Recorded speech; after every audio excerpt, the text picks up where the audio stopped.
Welcome back to GearWire.com and my continuing demo on the BCR2000 from Behringer.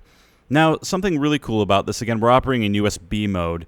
We can, again, assign 4 encoder groups to our different effects. So I can literally have all the controls for any effect I want on each of these, or I can team up effects. One thing I used to do is have multiple beat repeaters here and just control the steps and the variables with 2 of these, and I had 4 different tracks running.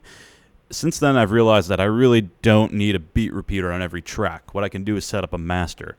So what I've done here is set my master to contain my beat repeater and my auto filter. First, let's take a look at the beat repeater and how that's set up. I have this as my on switch. I could probably use one of these. Not within my better judgment, I set a knob.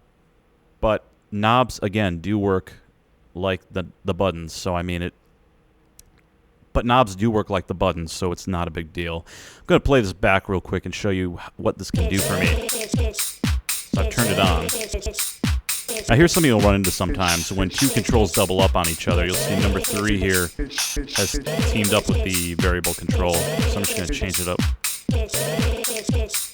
But I have my grid control, which is sort of the major control for controlling this. If I want to change up how the actual stutter sounds, I can do this.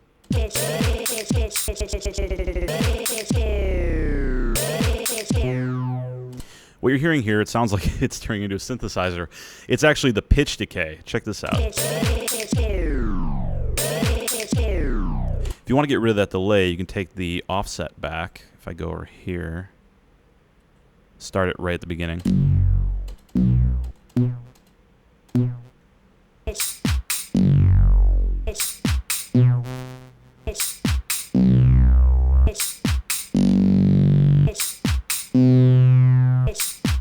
Change up my grid.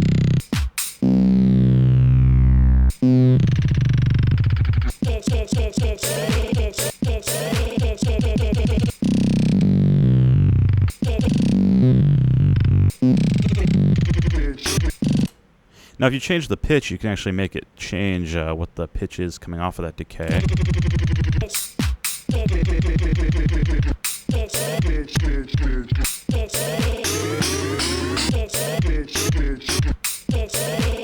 And you can change up the offset to change when it starts and where the actual gap is.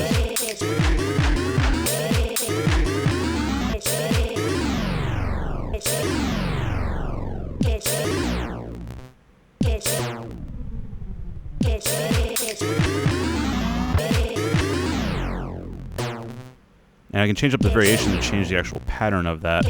Also, you'll notice I was tweaking my gate earlier. If I can find the control for it. There we go. This changes the actual amount of distortion and beat repeat that you get. So if I take this back to the beginning, there we go. Change up the gate. I can actually make it cover all 4 bars if I want.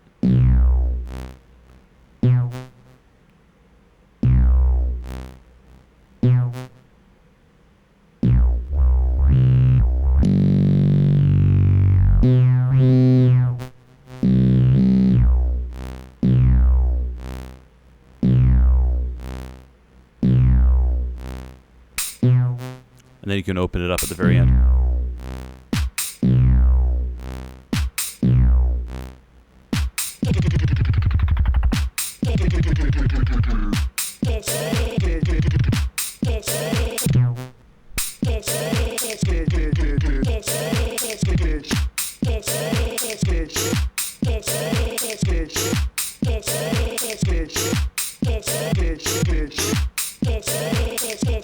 And you can stop using the pitch if you want. I'm just using this for example right now, but if I take the pitch all the way out, it's a normal stutter effect.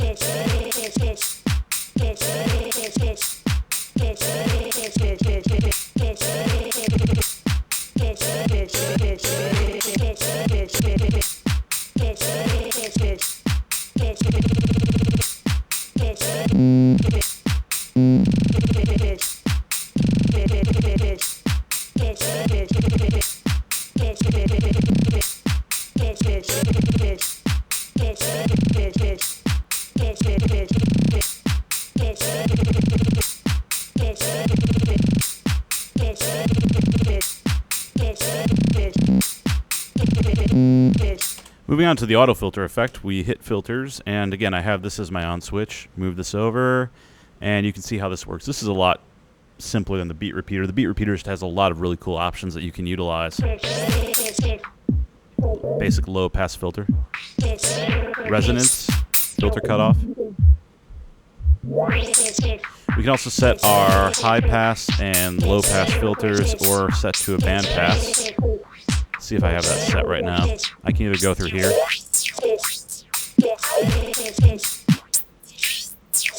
That's a high pass. Band pass.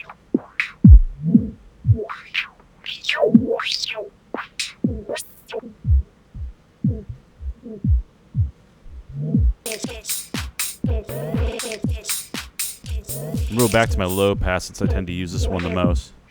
I can also set the LFO amount of the actual sound, so I can go in here and tweak the phase, the attack, rate, and amount of the LFO. Amount controls how much of the LFO you hear. So let's put this down a little bit so I can hear the actual effect. Controls how much of the LFO you actually hear, and then the rate controls how fast it is.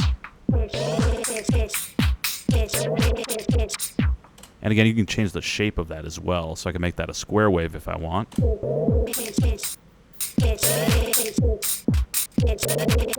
We can control the envelope as well, which will control how much of the filter is affected as I use the cutoff and resonance. It just kind of increases or decreases the range.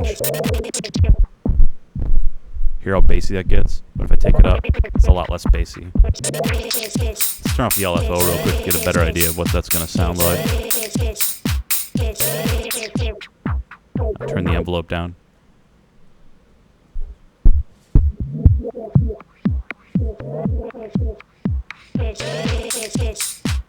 Well, there you have it. That's how to set up effects in the master bus for DJing with Ableton Live and a BCR2000. In the next video, I'm going to show you how this auto maps to Reason. But for now, this is GearWire.com, and my name is Bill Holland.